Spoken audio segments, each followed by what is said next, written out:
Hosanna au fils de David, béni soit celui qui vient au nom du Seigneur.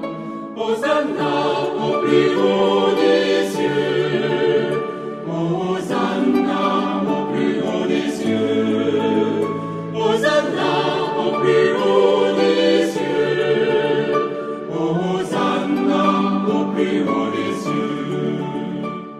Dimanche 5 avril 2020, solennité des rameaux, dimanche de la Passion de notre Seigneur Jésus-Christ. Chers frères et sœurs, en première lecture, nous avons le prophète Isaïe au chapitre 5, les versets 4 à 7. Nous méditons le psaume 21 au 22. En seconde lecture, nous avons l'épître aux Philippiens, chapitre 2, les versets 6 à 11. Et enfin, l'évangile de Jésus-Christ, la Passion, selon saint Matthieu, chapitre 21, de 1 à 11, chapitre 26, verset 14, jusqu'à 27, verset 66. Chers frères et sœurs, heureux de partager ces instants de méditation avec vous, je suis le Père Alphonse, salésien de Don Bosco. Alors que nous espérons que le calvaire que traverse notre monde, nos frères et sœurs, sera bientôt derrière nous, le calvaire lié à l'épidémie due au Covid-19, nous sommes au moins certains que le temps de carême liturgique tire à sa fin et nous entrons à travers ce dimanche de la Passion dans la semaine sainte. La Passion de Jésus, plus que par le passé, résonne donc tellement proche de la nôtre en ce moment. Avec l'Église tout entière, nous allons prier pour ne pas oublier que c'est l'amour seul qui est le motif pour la souffrance, pour les souffrances de Jésus et les nôtres. Notre vie est appelée, elle aussi, à être une réponse d'amour et de service. Justement, dans la première lecture de ce dimanche au livre d'Isaïe, le prophète a vu le Messie comme le serviteur souffrant. Le vrai serviteur est toujours accueillant à la parole et son oui ne laisse aucune place ni à la trahison, ni au découragement, ni à la révolte. Sa fidélité l'expose aux outrages les plus cruels, sa persévérance demeure totale et sans défaillance. Il ira jusqu'au bout, jusqu'à la mort, jusqu'à la vie. Pas moyen de passer sous silence, frères et sœurs, le psaume qui fait écho à cette première lecture. Le psaume commence en disant « Mon Dieu, pourquoi m'as-tu abandonné ? Le salut est loin de moi, loin des mots que je rugis. Mon Dieu, j'appelle tout le jour et tu ne réponds pas. » Chers amis, pour que le calvaire soit un prélude à la victoire, le serviteur de Yahvé, le serviteur venu de Nazareth aussi, malgré la trahison, l'injustice, la solitude, doit rester loyal, cohérent, focalisé, concentré, obéissant, c'est-à-dire attentif, à l'écoute, connecté. Oui, dans les lectures de la Passion et même dans le texte du prophète, c'est l'obéissance à Dieu qui permet aux serviteurs souffrants et à Jésus de supporter la soumission douloureuse aux hommes et à leur violence.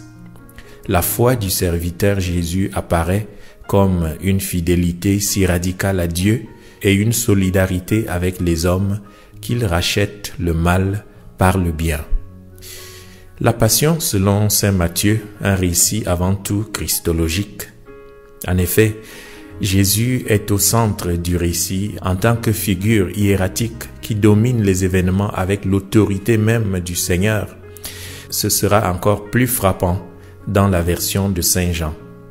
Le Christ de la Passion de Matthieu que nous écoutons ce dimanche ressemble très peu au Jésus kénotique, sacrifié, victime, mystérieux et troublant du récit de Marc. Ici, il domine les événements. Jésus sait ce qu'il affronte et il le dit.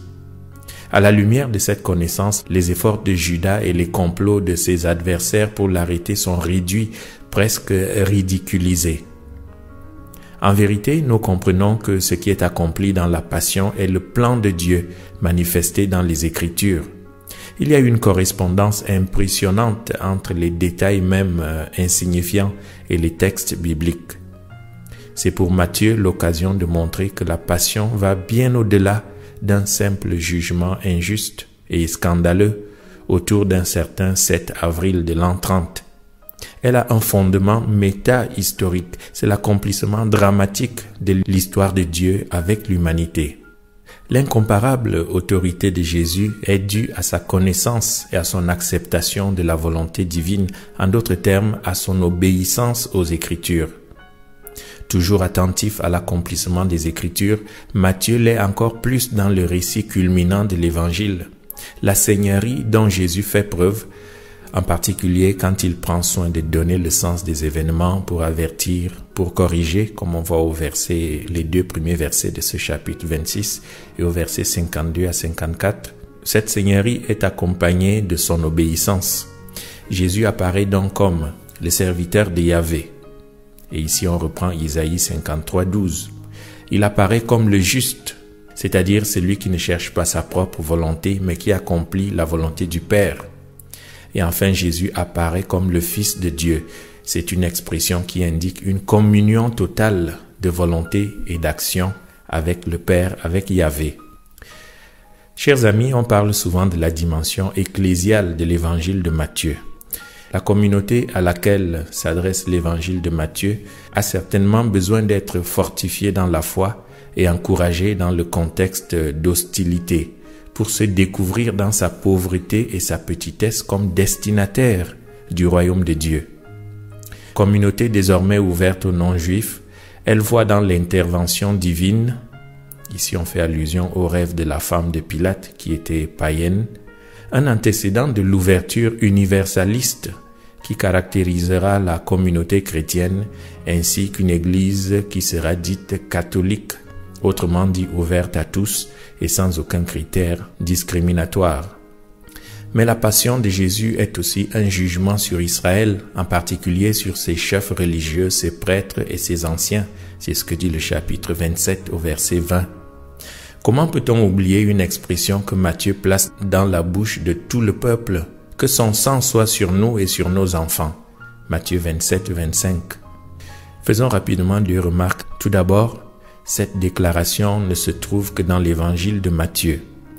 Deuxièmement, nous avons tendance à l'entendre comme une formule de damnation de soi-même du genre « que je sois maudit, mes enfants et moi ». Il semble cependant plus juste d'y voir une assomption de responsabilité juridique dans le contexte de l'histoire. Justement, Pilate se situait à l'opposé d'une telle affirmation, et il souhaitait cela quand il se montrait irresponsable, non responsable du destin de Jésus. Verset 24 de ce chapitre 27. L'expression « sur nos enfants » devient alors une amplification rhétorique qui ne peut en aucun cas signifier une malédiction qui doit être perpétuée au long de l'histoire sur le peuple d'Israël. Matthieu ne cherche pas tant à identifier qui est plus coupable que qui face à la mort de Jésus, mais à montrer que Jésus est le seul juste. Enfin, frères et sœurs, la mort sur la croix de Jésus est racontée par Matthieu de manière théologique et non chronologique. Les signes théologiques qui l'accompagnent, tremblement des terres, ouverture des sépulcres, résurrection des morts, l'entrée des morts dans la ville sainte, etc. Ainsi, Matthieu veut probablement dire que la mort de Jésus constitue l'événement culminant et décisif de l'histoire. C'est déjà l'accomplissement de l'histoire. Remarquons d'ailleurs que Matthieu semble tellement convaincu que lui et lui seul parle déjà de résurrection au moment même de la mort de Jésus, verset 53, et montre que le récit de la Passion est la révélation d'un mystère, le mystère de l'histoire du salut. Frères et sœurs, aujourd'hui, plus que jamais, puissions-nous faire face à nos calvaires et à nos morts avec cette foi en la résurrection, en la victoire de notre frère, de notre Sauveur, sur notre mort, sur sa mort. En attendant, joignons-nous pour la mélodie finale à cet adieu d'une mère que nous connaissons tous, un adieu à son fils déterminé à aller jusqu'au bout de son oui, de son fiat, un adieu à tous les mourants de ce jour et à tous ceux et toutes celles qui s'avancent, tombent, se relèvent et se hissent confiants sur la croix vers le ciel. Amen.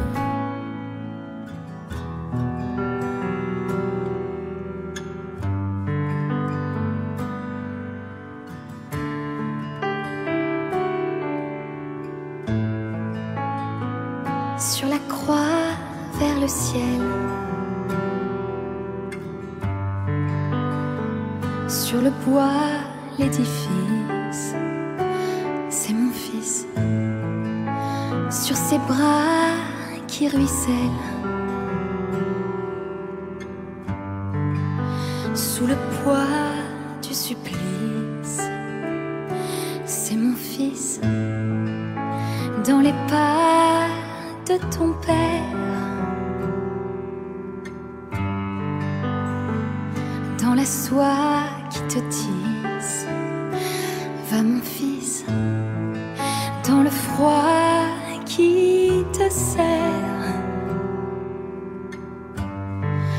dans ta soif de justice, va mon fils. Faire le deuil de ton regard, c'est te garder sans te voir. Toi que l'on arrache au monde, le chagrin m'inonde.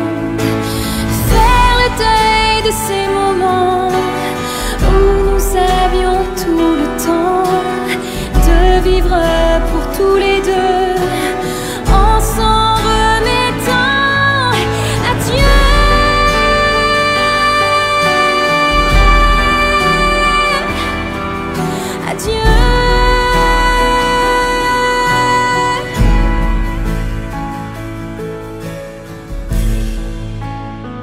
Sur la croix vers le ciel, dans la voix qui t'appelle, mon fils, dans l'éclat éternel,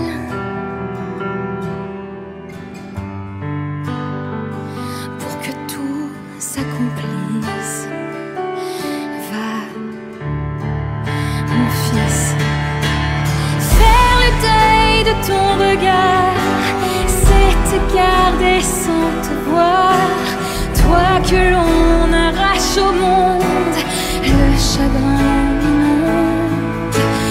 Faire le deuil de ces moments où nous avions tout le temps de vivre pour tous les deux, en s'en remettant à Dieu.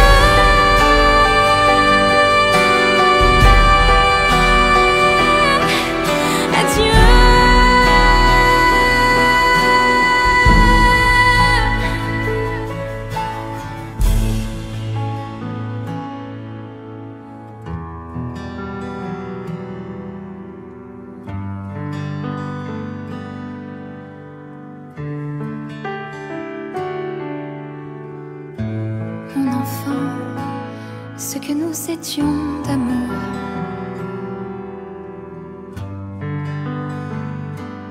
nous le sommes toujours. Ce que nous étions d'amour,